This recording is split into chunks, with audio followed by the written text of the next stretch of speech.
자궁 내막증에 대해서 자궁 내막증으로 이미 진단을 받고 치료를 계속 하고 계신 분인데도 자궁 내막증에 대해서 잘 모르시는 분이 있어요.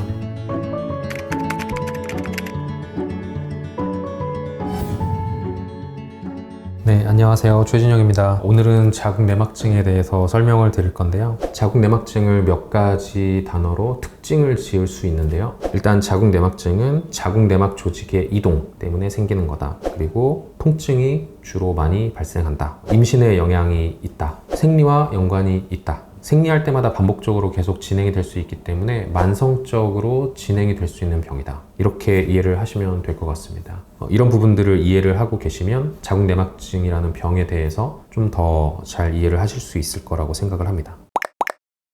자궁 내막증은 자궁 내막 조직이 자궁 내막이 아닌 다른 곳에 존재하면서 생기는 병인데요. 여러 가지 원인이 복합적으로 작용한다고 알려져 있지만 그 중에 대표적인 것이 생리혈의 역류입니다. 생리가 보통 질을 통해서 바깥으로 나오지만 일부는 나팔관을 통해서 복강 안, 배 안으로도 이제 들어갈 수 있는데, 이렇게 들어간 생리혈들이 사람이 서 있거나 누워 있을 때 가장 낮은 부위가 자궁의 뒤쪽 공간, 더글라스와라는 공간인데요. 이 공간에 이제 고이게 되면서 주변에 문제를 일으킬 수 있습니다. 이런 자궁 내막증으로 인해서 생기는 대표적인 질환이 난소의 내막종과 자궁의 선근증입니다. 난소의 내막종은 난소에 오래된 피로 형성된 혹이 생기는 거고요. 자궁의 이제 선근증은 자궁의 근육층이 두꺼워지면서 자궁이 커지는 것을 선근증이라고 합니다. 자궁 내막증으로 인해서 난소에 혹이 생기면 그것을 내막종이라고 하는데요. 이 내막종은 오래된 피로 내부가 차여져 있습니다. 내막종이 있으면 자궁이랑 난소 주변 그리고 골반 주변의 조직들끼리 서로 늘러붙어서 생기는 유착이라는 소견이 보통 같이 있는 경우가 많고요. 이 내막종과 유착이라는 소견이 임신을 방해하고 통증을 유발하고, 통증은 만성 골반통이라든지 부부관계를 할 때 통증을 느끼는 이제 성교통, 그리고 월경을 할 때, 생리를 할 때 느끼는 이제 생리통이라든지, 그리고 임신이 잘 안 되는 난임, 난소에 생긴 혹의 크기나 이런 거에 따라서 비례하거나 그러지는 않고요. 크기가 커도 증상이 없는 사람도 있고 크기가 작아도 통증이 심한 사람이 있습니다.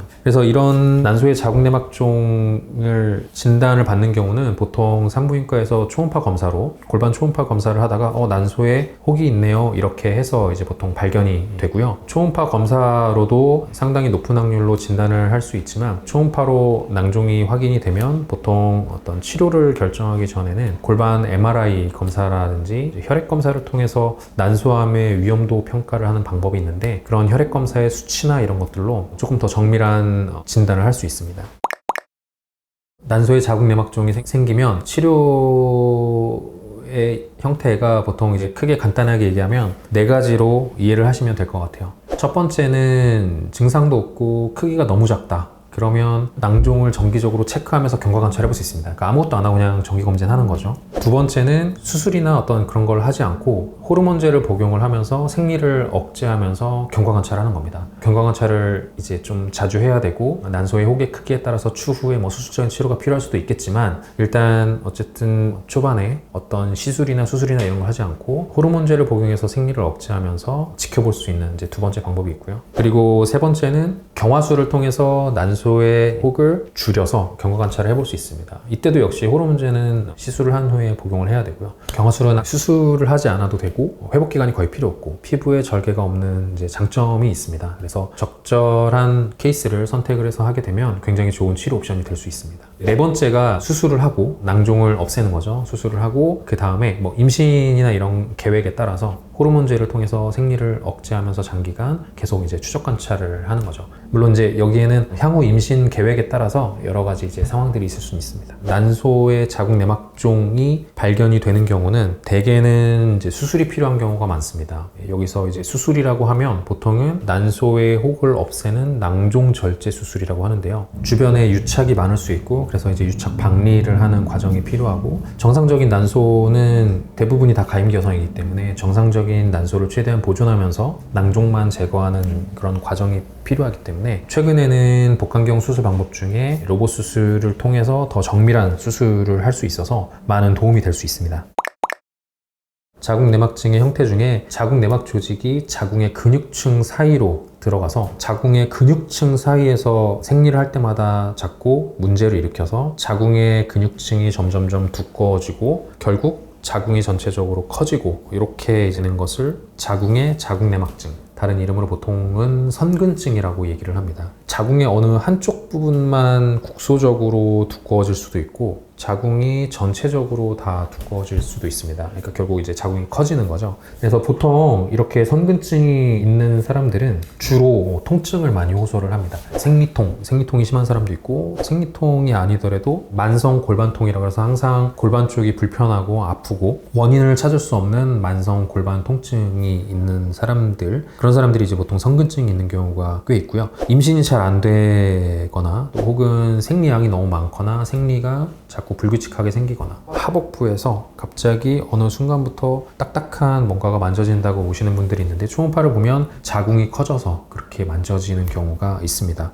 그래서 보통 이런 증상들이 있을 수가 있습니다. 진단은 보통 산부인과에서 시행하는 골반 초음파 검사로 자궁의 크기랑 그리고 이제 자궁의 벽의 모양을 보고 의사가 보통 초음파 검사로 진단을 할 수 있고요. 초음파 검사로 보통 진단을 하면서 더 정밀하게 보기 위해서는 이제 MRI 검사를 하면 더 많은 정보를 얻을 수 있습니다. 증상이 없고 자궁이 많이 크지 않은 경우에는 보통 정기적으로 검진을 하시면서 경과 관찰을 해볼 수 있고요. 통증이나 출혈 같은 증상들이 많이 있거나 보통 출혈은 이제 부정출혈이나 뭐 생리가 너무 많아지는 경우, 그런 경우가 보통 문제인데 이렇게 통증이나 출혈 등의 이런 것들이 주된 문제인 경우에는 피임약이라든지 혹은 미레나 혹은 아까 난소의 자궁내막증에서 얘기했던 호르몬제 같은 것들을 써서 생리를 좀 억제하면 통증이나 출혈이나 이런 문제들이 좀 조절이 될 수 있습니다. 보통 조절이 될 확률이 70에서 80% 정도라고 얘기를 하는데 100% 이제 조절이 되지는 않을 수 있어요. 그래도 이제 상당히 높은 확률로 생리통이나 골반통이나 그리고 생리과다 이런 증상들이 호전이 될 수 있기 때문에 치료 옵션의 한 가지로 피임약이라든지 호르몬제, 미레나 이런 것들을 써서 너무 이제 침습적인 방법이 아닌 조금 더 간단하게 해볼 수 있는 이제 이런 방법들로 증상을 조절하면서 지내볼 수 있습니다.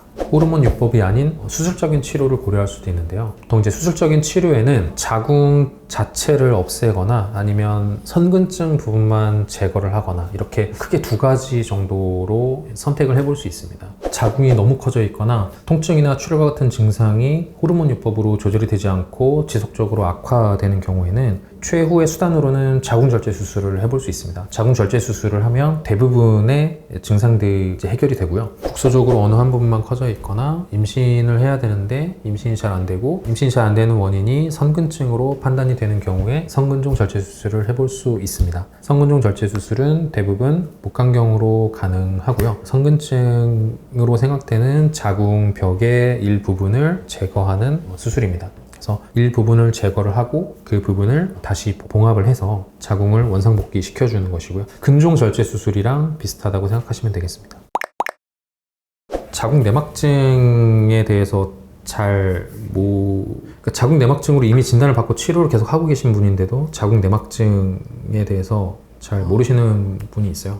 오늘 온 외래 환자 중에도 난소의 자궁내막증으로 1년 동안 치료를 받고 계신데도 호르몬제를 복용을 하고 계시는 중인데도 본인이 어떤 병을 가지고 있는지 잘 모르고 계시더라고요. 그래서 한참 설명을 드리긴 했는데 이 자궁내막증은 이제 생명을 위협하는 질환은 아니지만 삶의 질에 굉장히 영향을 많이 미칩니다. 통증이랑 뭐 출혈이랑 그리고 또 임신 능력에 문제를 줄 수 있기 때문에 되게 제가 이제 환자들한테 설명을 할 때는 생명을 위협하는 건 아니지만 굉장히 괴롭히는 병입니다 라고 이제 말씀을 드리는데 만성병이기 때문에 뭐 어떤 한 번의 수술로 해결이 잘 되지 않고 지속적으로 자꾸 병원을 오셔야 되고 검사를 하셔야 되고 하기 때문에 환자분들이 이 병에 대해서 조금 이해를 하셔야지 병원에도 또 더 잘 오시고 우리가 이제 수능도라고 하는데요. 뭐 어떤 치료나 이런 것들을 잘 따라오실 수 있습니다. 이해하기가 조금 어렵기 때문에 의사가 설명을 잘 드리지 않고 잘 하지 않고 않고 환자가 그냥 이렇게 있다 보면 증상이 좀 괜찮아지고 하면 또 병원을 안 오고 방치하고 있다가 나중에 되게 좀 많이 악화된 상태에서 오면 이제 그때는